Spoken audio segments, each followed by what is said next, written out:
محترم صدر جلسہ، حضرات علماء کرام اور دور دراز سے آئے ہوئے ہمارے معزز بزرگوں اور عزیز دوستوں،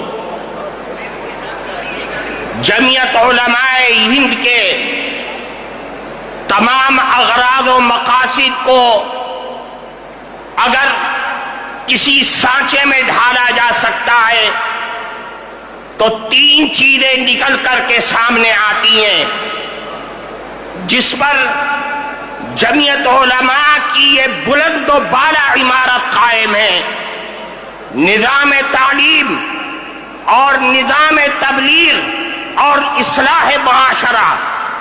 اصلاح معاشرہ جمعیت علماء کے بنیادی کاموں میں سے ایک کام ہے۔ آج پورے ملک سے لوگ آئے ہوئے یہاں پر بیٹھے ہوئے ہیں۔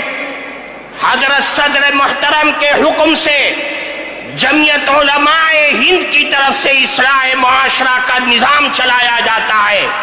آج اس مستند اسٹیج سے آپ سب حضرات کو اصلاح معاشرہ کے سلسلے میں وہ بنیادی نقوش دیا جا رہا ہے کہ جس پر چل کر کے اصلاح معاشرہ اور ملک کے اندر پھیلنے والے ارتداد کی ساری لہریں ختم اور خاک میں مل سکتی ہیں۔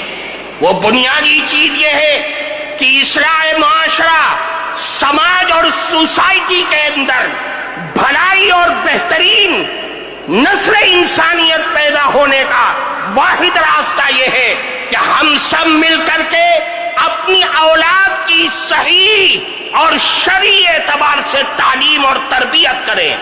اگر ہم اپنی اولاد کی تربیت صحیح انداز میں کریں گے تو یاد رکھیے سماج میں پھیلنے والی تمام خرابیاں وہ سب کے سب ختم ہو جائیں گی۔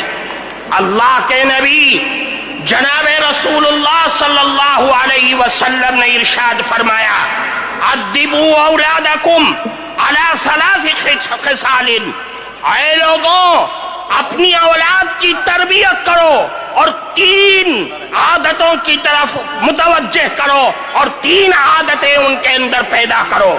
سب سے پہلی چیز یہ ہے کہ اللہ کے نبی نے فرمایا اپنی اولاد کے دلوں میں، ان کے ذہنوں میں، ان کے رگ و ریشے کے اندر بچپن ہی سے رسول اللہ کی محبت پیدا کر دو، اللہ کے نبی کی محبت پیدا کرو اور اپنی اولاد کو بتلا دو کہ سب کچھ لٹ سکتا ہے، سب کچھ کا ساری چیزوں کا سودا کیا جا سکتا ہے، لیکن رسول اللہ کی محبت کا سودا ہرگز نہیں کیا جا سکتا ہے۔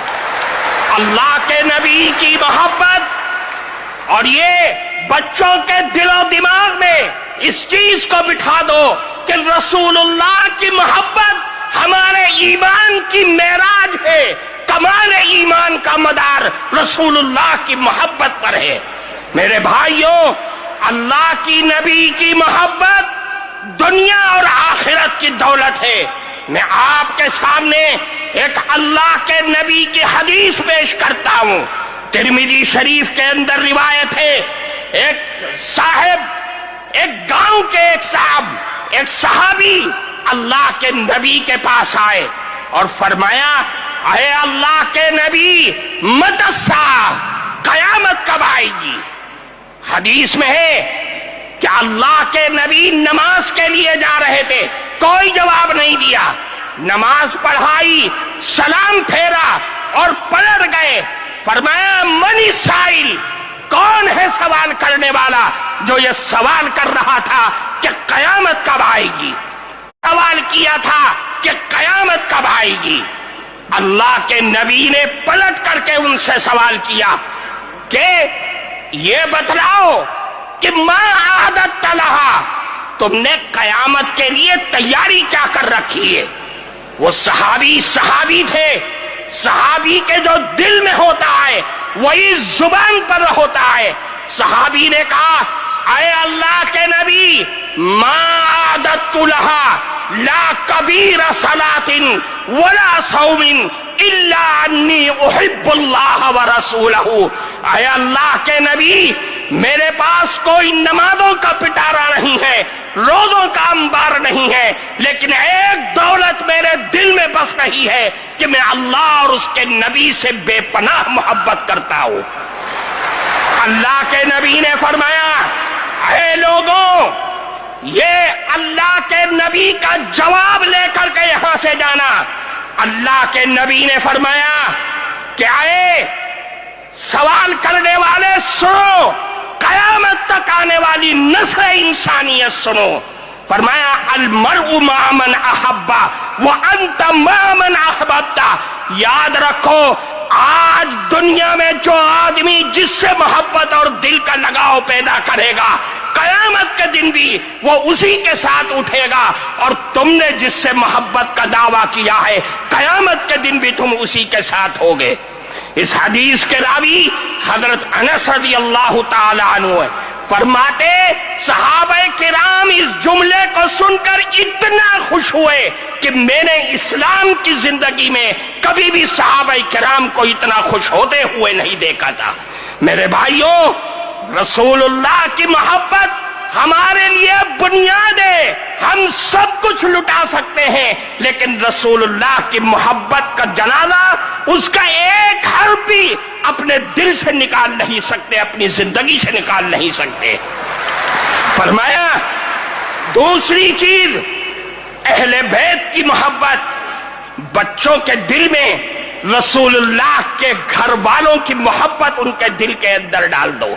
یہ پیدائش کے بعد سے جب بچہ ہوش سنبھالے کہ جس کے بارے میں اللہ کے نبی نے فرمایا افتحوا، سب سے پہلا کلمہ فرمایا کہ لا الہ الا اللہ ان کی زبان سے کلواؤ، اور قیام اور موت کے وقت لا الہ الا اللہ کی تلقین کرو۔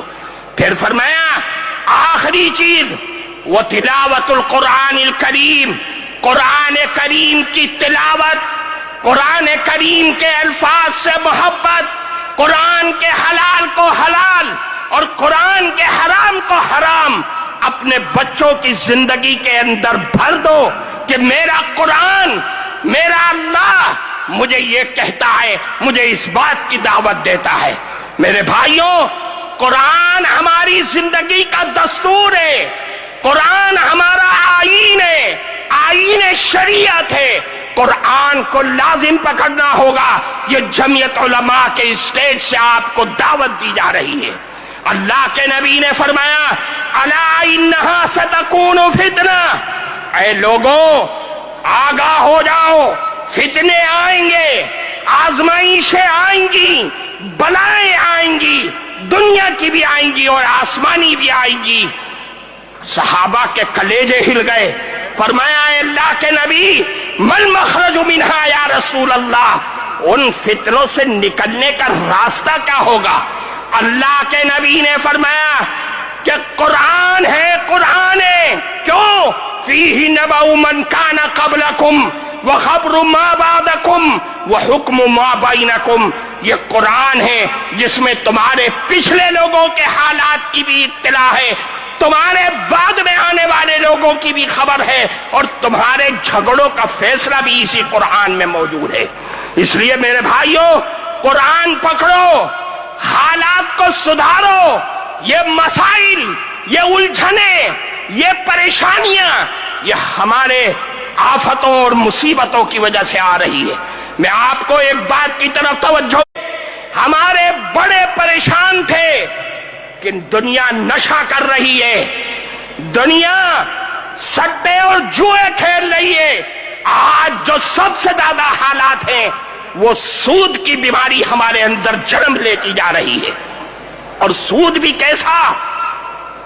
بینک کا سود نہیں، ساہوکاروں کا سود نہیں، بنیاؤں کا سود نہیں، وہ بندھن بینک، وہ جگہ جگہ گاؤں اور دیہاتوں میں جہاں سود اور قرض دینے والے وہ چور بیٹھے ہوئے ہیں جو صرف عورتوں کی آئی ڈی پر عورتوں کو ہی دیتے ہیں، ان کے نمائندے عورتیں ہیں، ہمارے مرد گھروں میں بیٹھے ہوئے سو رہے ہیں۔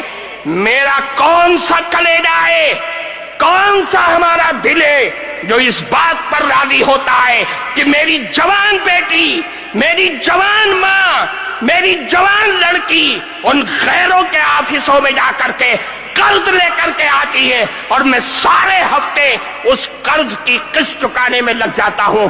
میری عورتیں بیگانہ ہو گئی، بیوی میری ہے لیکن اس کے آفسوں میں وقت گزار رہی ہے.